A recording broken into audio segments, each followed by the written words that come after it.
Bueno, vamos a hablar ahora sobre la responsabilidad penal del oficial de cumplimiento. Entonces me voy a permitir hacer una presentación.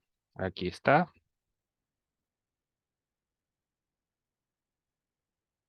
Vamos a hacer la presentación. Y aquí está el tema de la responsabilidad penal del oficial de cumplimiento. El tema surge de la delincuencia empresarial. Y la delincuencia empresarial es la que se origina desde la empresa hacia terceros o dentro de la misma empresa de los empleados o directores en contra de la misma empresa. Entonces aquí tenemos, digamos, una estructura piramidal. Aquí tenemos los directivos, la junta directiva de la empresa y aquí tenemos los jefes de departamento y los empleados. Todas estas personas pueden realizar delitos y en ese orden de ideas se ha planteado un nuevo panorama de la delincuencia empresarial eh, basada en el compliance, en los programas de cumplimiento, donde se establece que las empresas tienen que realizar una autorregulación y esa autorregulación implica una delegación del Estado a la empresa de la prevención y digamos, la prevención de los delitos al interior de la empresa y la detección y sanción precisamente de los responsables. Entonces, ¿qué es lo que se ha planteado? Que las empresas deben de tener un sistema de autorregulación que les permita prevenir los delitos, detectarlos y denunciarlos con base en digamos, en ese sistema de compliance. Actualmente existen tres sistemas diseñados para la prevención de delitos. Está el tema del SAGRILAF, que es el sistema de control y gestión de riesgo integral de lavado de activos y financiación del terrorismo.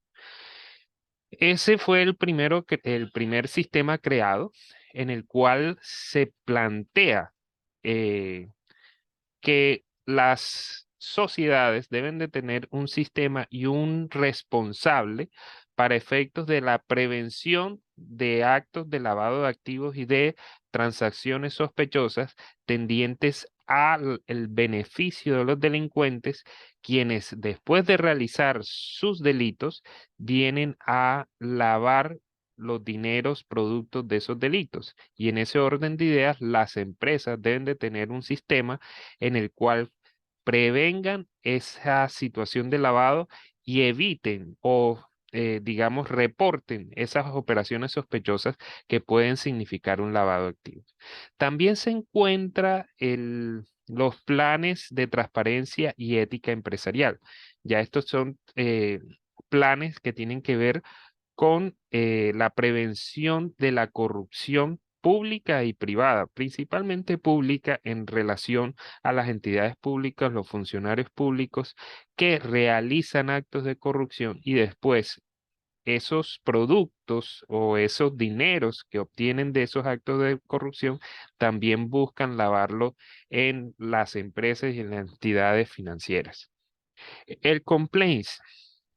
El complaint ya es un programa que abarca ya no solamente temas de corrupción y temas de lavado de activos, sino que abarca la mayor parte de otros delitos y se hablan de delitos empresariales, pero puede ser cualquier delito siempre y cuando se determine si la empresa puede o no puede realizar ese tipo de delitos. Hay países que determinan las empresas pueden realizar delitos contra el orden económico y social, con el medio ambiente y temas de corrupción, pero no plantean, por ejemplo, temas de homicidios, temas de lesiones personales, pero en efecto hay países en los cuales sí se vinculan todo este tipo de delitos, puesto que dentro de una empresa puede darse el tema del transporte y puede haberse un accidente de tránsito y la empresa tendrá una situación de responsabilidad penal por las lesiones personales o los homicidios culposos que se generen en los accidentes de tránsito.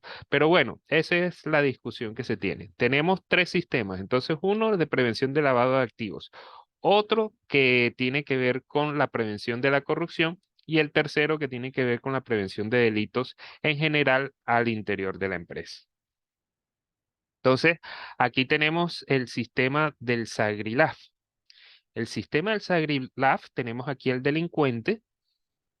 El delincuente utiliza o puede utilizar una empresa dedicada al lavado de activos, es decir, recibe dineros del delincuente para efectos de legalizarlos e incorporarlos dentro del sistema legal para efectos de que pueda ser aprovechado. Entonces son empresas fachadas en las cuales facturan sin haber prestado servicios y lo que hacen es lavar dinero. Hay personas naturales también dedicadas al lavado de activos, que son personas que en efecto reciben los dineros de los delincuentes, los colocan en empresas o los colocan en determinadas actividades para efectos de tratar de legalizar.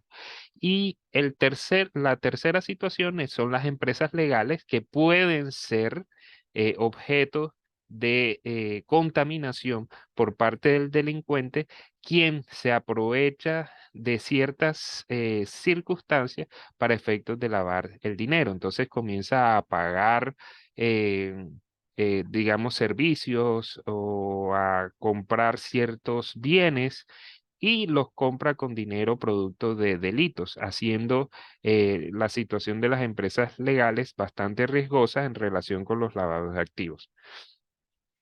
¿Qué es el SAGRILAF? El SAGRILAF es un sistema que debe tener ciertas empresas obligadas de acuerdo con la ley para efectos de diseñar, implementar y controlar un sistema que les permita detectar y reportar las operaciones peligrosas. Entonces, en ese orden de ideas, el SAGRILAF viene el tema del oficial de cumplimiento, quien tiene a su cargo el diseño, la creación y la implementación del sistema de detección y prevención y, digamos, reporte de las operaciones sospechosas. Ese sistema busca evitar que las empresas tengan un riesgo legal, es decir, que sean sancionadas por las entidades públicas o las jurisdiccionales, por ejemplo, que sea, digamos, objeto de una extinción de dominio o de una sanción por lavado de activos.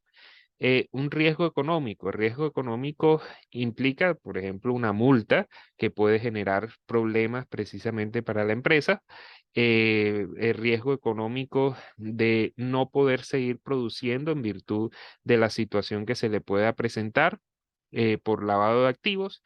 El riesgo reputacional. Las empresas no querrán digamos, tener relaciones con una empresa que tiene problemas de lavado de activos porque se contaminan y entonces comienza a cerrarle las puertas. Y riesgo operacional que en efecto, después de todos estos riesgos, puede generar que la empresa no pueda seguir operando o no pueda operar todas sus unidades debido a que está siendo afectada por un proceso de lavado de activos, de una investigación de lavado de activos y de extinción de dominio.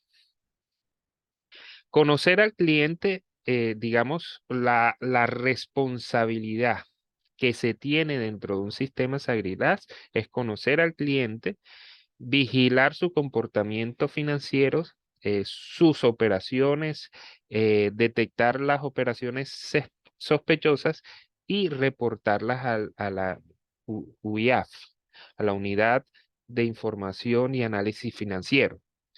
Entonces, a partir de esa situación, se crea un sistema al interior de las empresas obligadas tendientes a controlar y vigilar las operaciones con todos sus clientes proveedores y, digamos, clientes, proveedores y funcionarios de la empresa que puedan generar situaciones de lavado de activos. Entonces, los socios también son objeto de análisis, los nuevos socios también son objeto de análisis para efectos de que la empresa no se vea vinculada en un tema de lavado de activos y en virtud de eso, si ocurre eso, existe un sistema tendiente digamos, a estudiar a cada uno de los clientes, socios y proveedores, a vigilar el comportamiento. Si hay algo raro, entonces se busca realizar la debida diligencia y si se detecta que es una operación sospechosa y no hay nada que hacer, lo toca reportar a la unidad de información de análisis financiero que después corroborará y remitirá el expediente a la fiscalía, quien iniciará un proceso penal por lavado de activos y también podrá iniciar un proceso de extinción de dominio en virtud de esa situación. En el caso de los programas de transparencia y ética empresarial, encontramos el tema del soborno transnacional. Es un tema de corrupción. Varios países han ampliado a temas, a todos los delitos contra la corrupción, pero en el caso internacional lo que se busca es evitar el soborno transnacional. Y el soborno transnacional implica que una empresa extranjera le paga a funcionarios de un estado para beneficiarse de algún contrato, de alguna transacción, y en esa situación se genera, digamos, un tema de corrupción. El caso Siemens y el caso de Bray son ejemplos de estas situaciones donde Siemens fue investigada y fue sancionada en virtud de una investigación que se hizo en Estados Unidos, donde se encontró que Siemens realizaba actos de corrupción en contra de empleados del Estado y para obtener contratos públicos. Lo mismo el caso de Odebrecht, donde se encontró que esta multinacional brasilera iba a países como Perú, iba a países como Venezuela, iba a países como Colombia, para efectos de sobornar a los funcionarios y ser objeto de adjudicación de contratos de obra pública, donde ellos eran una constructora y en virtud de esos contratos de obra pública se le adjudicaban gracias a esos sobornos que realizaban. Entonces, ese sistema también está basado para sancionar, y ahí está la ley 1778 del 2016 en el caso colombiano, donde se sanciona a las empresas directamente cuando se detecta que un funcionario público ha realizado un acto de soborno en contra de un funcionario público de otro estado para efecto de ser beneficiada en un tema de contratos o un tema o cualquier tipo de transacción que le permita, digamos, obtener un lucro indebido en virtud de ese soborno. Tenemos el sistema de compliance. Aquí está otra vez la situación. Directivos, socios, junta directiva, representante legal, que son, digamos, los entes administradores de una empresa. Tenemos los jefes de departamento y los empleados. Entonces, el sistema de compliance busca la prevención de los delitos al interior de la empresa, que puede ser hacia terceros o en contra de la misma empresa.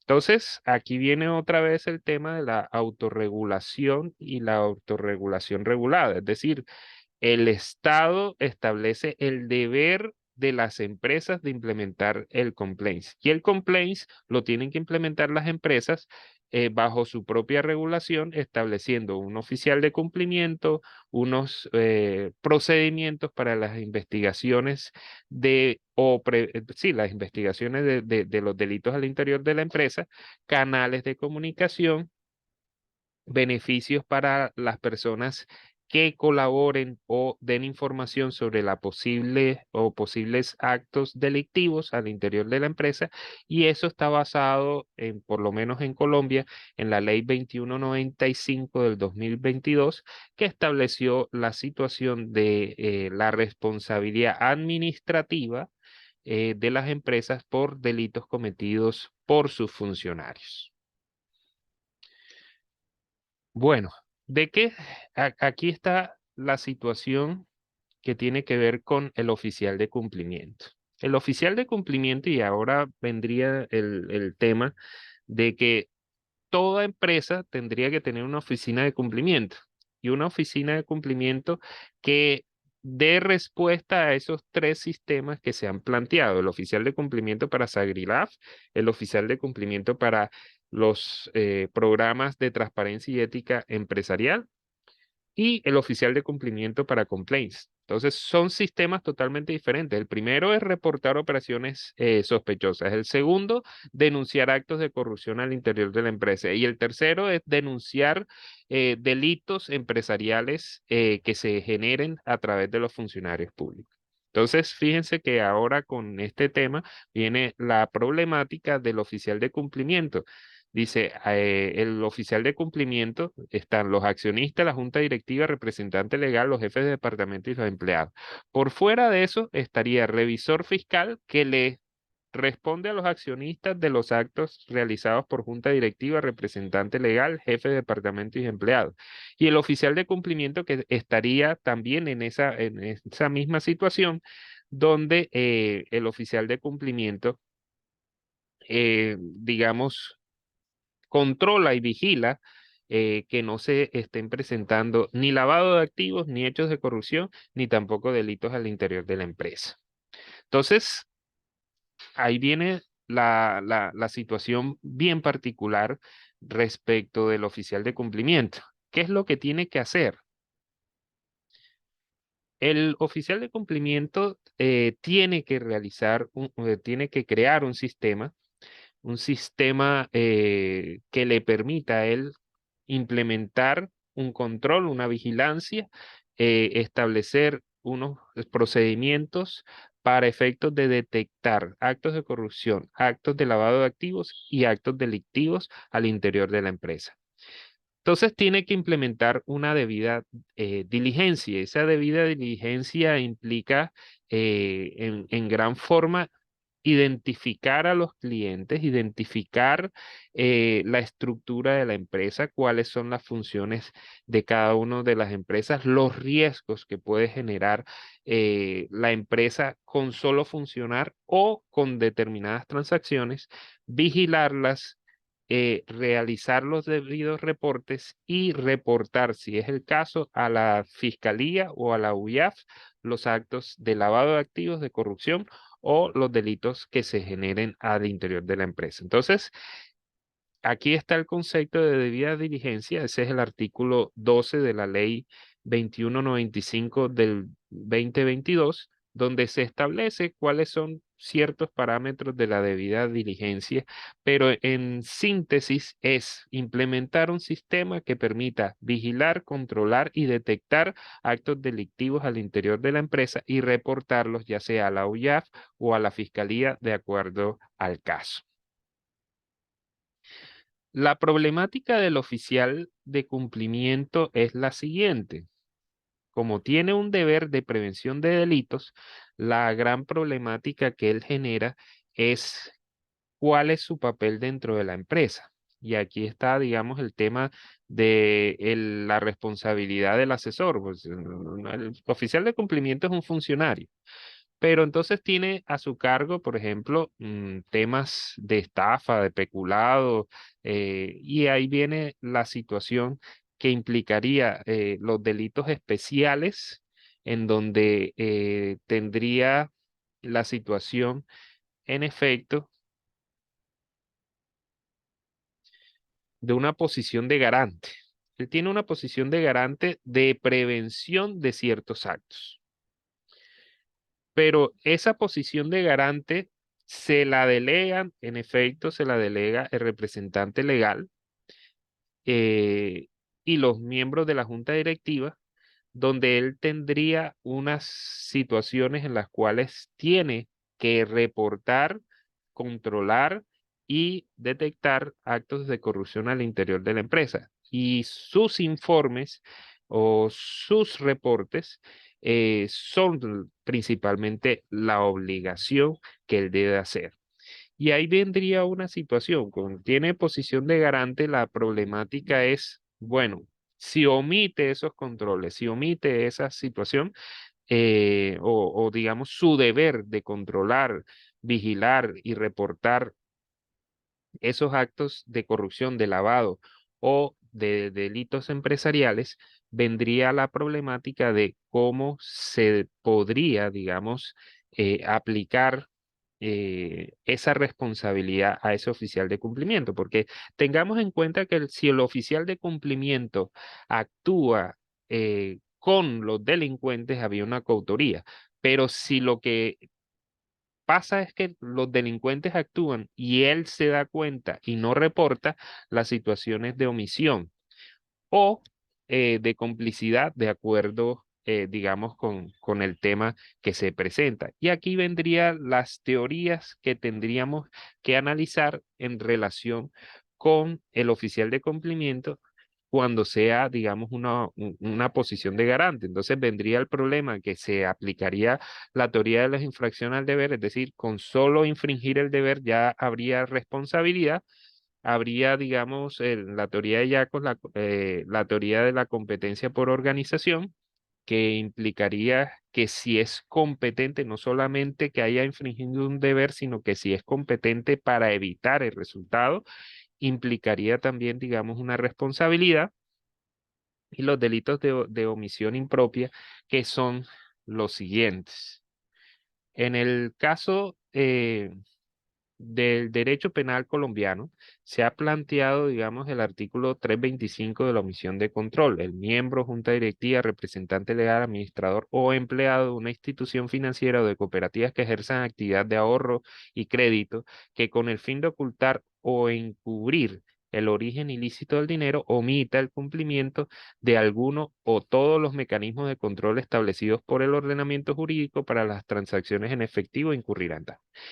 Entonces, el 325 lo que establece es la obligación principalmente de los representantes legales y miembros de la junta directiva, que como se dijo, delega en el oficial de cumplimiento, que es un funcionario, que tendría la obligación de hacer los reportes respectivos de operaciones sospechosas, y en virtud de eso, cuando no realiza esos controles o no realiza su debida diligencia, podría incurrirse en este delito en relación con los temas, ojo, digamos, de entidades de ahorro dedicadas al ahorro y crédito, que son principalmente las entidades bancarias.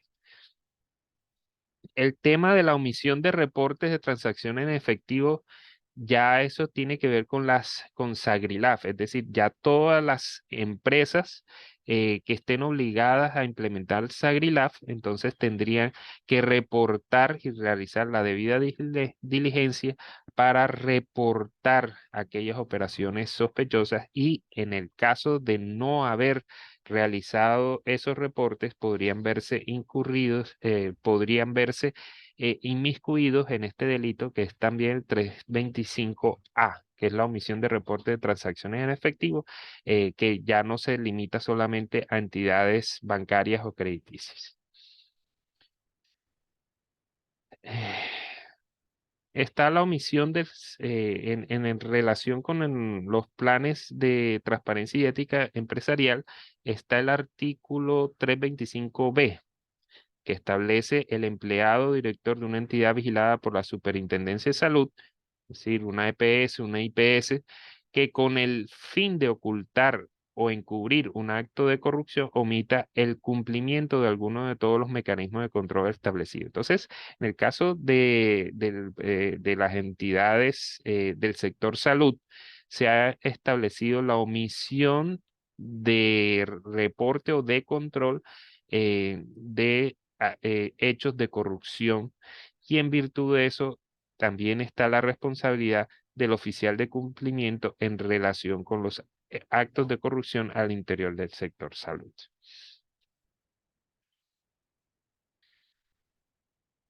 Ahí están, digamos, uno de los mecanismos que se deben de utilizar, o lo que es la debida diligencia, que es conocer adecuadamente la actividad económica de sus clientes, para establecer si ya están, digamos, dentro de sus márgenes o están dentro de márgenes diferentes. Tienen que pedir información, tienen que controlar a ver de dónde sacan los recursos, tienen que determinar por qué hay aumento de esas prestaciones, y se establece en efecto que se debe ver el volumen, la frecuencia, establecer el volumen de los movimientos de los fondos y los reportes correspondientes a las entidades como la UIAF o la Fiscalía. Entonces, ahí está, digamos, en gran forma la responsabilidad penal que le corresponde a los oficiales de cumplimiento. Entonces, ahí terminamos esta exposición.